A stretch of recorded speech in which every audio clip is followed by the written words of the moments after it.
Muy buenos días, el tema de hoy es vanidad. Vamos al libro de Eclesiastés capítulo 1 versos 2 al 6. Vanidad de vanidades, dijo el predicador, vanidad de vanidades, todo es vanidad. ¿Qué provecho tiene el hombre de todo su trabajo con que se afana debajo del sol? Generación va y generación viene, mas la tierra siempre permanece. Sale el sol y se pone el sol, y se apresura a volver al lugar de donde se levanta. El viento tira hacia el sur y rodea al norte, va girando de continuo y a sus giros vuelve el viento de nuevo.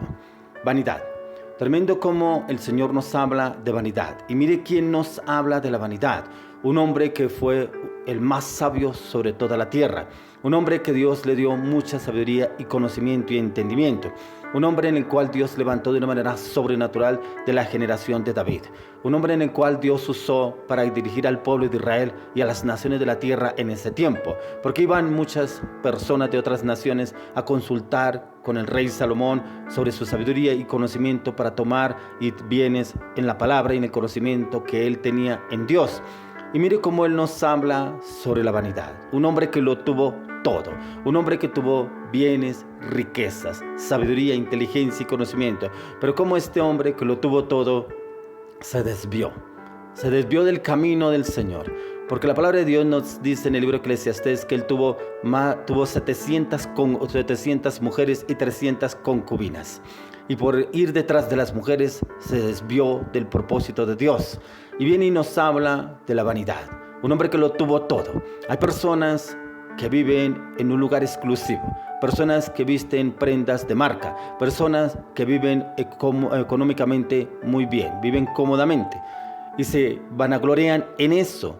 Pero cómo nos habla aquí el rey Salomón y cómo nos expresa en qué termina la vanidad. ¿A dónde llega la vanidad? Y la vanidad lleva a la persona al orgullo, a la prepotencia y a la altivez. Porque cuando una persona tiene bienes y posee inmuebles y enseres, quiere más. Y quiere tener aún mucho más. ¿Para qué? Para vanagloriarse. Que yo tengo más que determinada persona. Que yo tengo más que X persona. Que yo tengo visto mejor que ustedes. Yo veo mejor que ustedes. Yo ando mejor que ustedes. Yo vivo en mejores lugares que ustedes. Vanidad de vanidades. Por eso dice, vanidad de vanidades, dijo el predicador. Vanidad de vanidades. Todo es vanidad. Dice, ¿qué provecho tiene el hombre de todo su trabajo que se afana debajo del sol? Muchos se afanan por conseguir bienes y riquezas, pero no se afanan por tener la presencia del Señor, porque su alma sea salva, porque tenga la presencia del Señor en su vida a diario. Y es porque el hombre se afana más por lo que tiene. Como lo dice el apóstol Pablo en el libro de Romanos 8:20, dice que toda la creación, porque la creación fue sujetada a vanidad. Mira, vamos a ver por qué la creación fue sujetada a vanidad, pero también el Señor se lo revela al salmista en el libro de Salmos 62:9, dice la explicación, dice porque por cierto vanidad son los hijos de los hombres. Se jactan, hay padres que se jactan, mire que mi hijo es mejor que tal, mire que mi hijo es mejor que el de tal persona, que el de tal familia, que el de tal ilustre persona. Tremendo, porque nos basamos en una vanidad que no define y no crece y no evoluciona, sino que al contrario oprime y lleva la zozobra y el temor y la incertidumbre. Aquí él nos dice, vanidad de vanidades, todo es vanidad. En los Romanos el apóstol Pablo nos habla, ¿qué vanidad es esta? Estamos hablando aquí en sujeción de la creación a vanidad. La creación fue sujeta a vanidad, lo que nos dice el apóstol Pablo. Dice, en este sentido podemos resaltar dos episodios muy emblemáticos y al saber el orgullo donde el soberbio de Adán y Eva, que no asumieron el error de su decisión, y el orgullo envidioso de Lucifer, que cayó porque pensaba ser mayor que Dios. Y en el cual el Señor nos quiere dar a entender, en el cual que el pecado original de Adán y Eva consistió más en la negación de la libertad que en el acto de comer del fruto prohibido. La libertad es el mayor regalo del Señor. El gran pecado de la creación fue no asumir esta libertad regalada por el Señor. Además, Adán responsabilizó a Eva y Eva a su vez responsabilizó a la serpiente. ¿Cuántas veces responsabilizamos a los demás por nuestros actos, nuestras palabras, nuestras decisiones? Algo similar sucedió con Adán y Eva y lo mismo sucede en nuestras vidas. Y muchas veces creemos que los demás tienen la culpa de lo que hacemos o lo que estamos viviendo, lo que estamos pasando. Pero ¿por qué Adán y Eva hacían esto? ¿Por qué ellos no se sujetaron al Señor y por qué obedecieron más a la voz del extraño?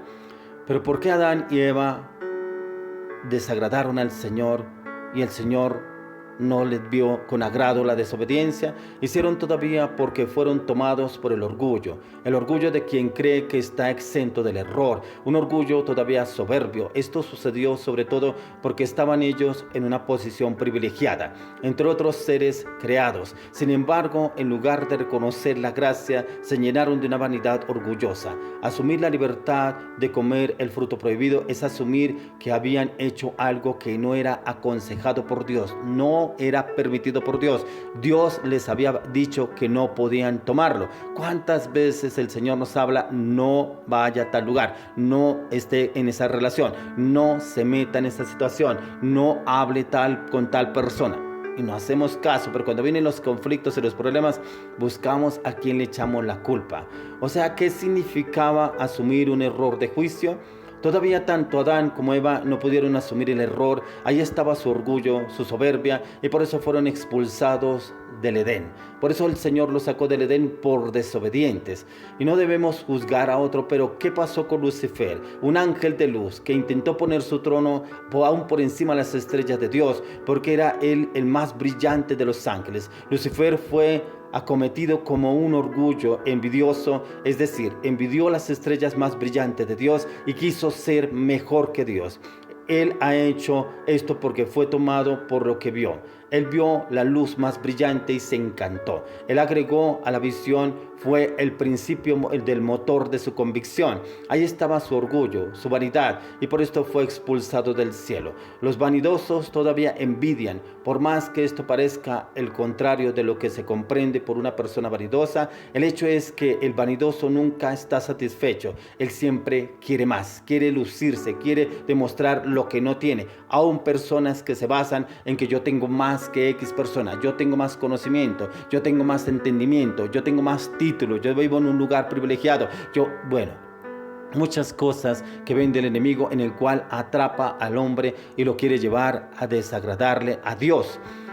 Aquí nos dice la palabra, dice: generación va y generación viene, mas la tierra siempre permanece. O sea, usted y yo pasaremos, como dice la palabra de Dios, que somos como la flor, que a la mañana resplandece, pero a la noche está marchita y al otro día desaparece.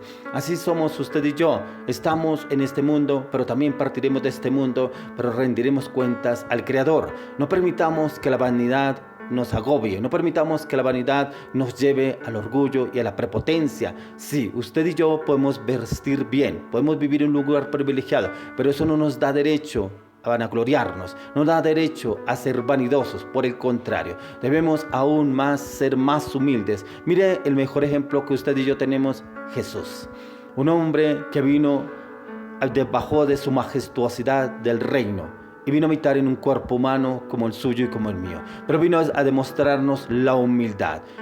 Un hombre que tenía todo, el Rey de Gloria, pero vino a habitar en un cuerpo humano para demostrarnos que no todo lo que usted y yo vemos significa que debemos tenerlo. No, al contrario, que la humildad prevalece para Dios, porque como dice la palabra, que Él a los soberbios o los orgullosos los mira de lejos, pero que Él está con el humilde. Que usted y yo seamos humildes, que no nos vanagloriemos porque nos dan un cargo, porque nos dan determinadas cosas, porque obtenemos determinados lugares, porque tenemos determinada marca. Al contrario, que seamos más humildes, porque mire, tenemos el mejor ejemplo que nos lo da el rey Salomón, que lo tuvo todo. Pero como viene y escribe el libro de Eclesiastés, donde habla vanidad de vanidades, y es una palabra en la cual mucha gente la tomó como una palabra una palabra jocosa, vanidad de vanidades. Pero mire, cuando uno lo mira a la luz de la palabra, que la vanidad es el orgullo y la prepotencia del hombre, cuando el hombre se jacta porque tiene y no tiene, o porque tiene más que otro. Hoy luego le pido al Señor que usted y yo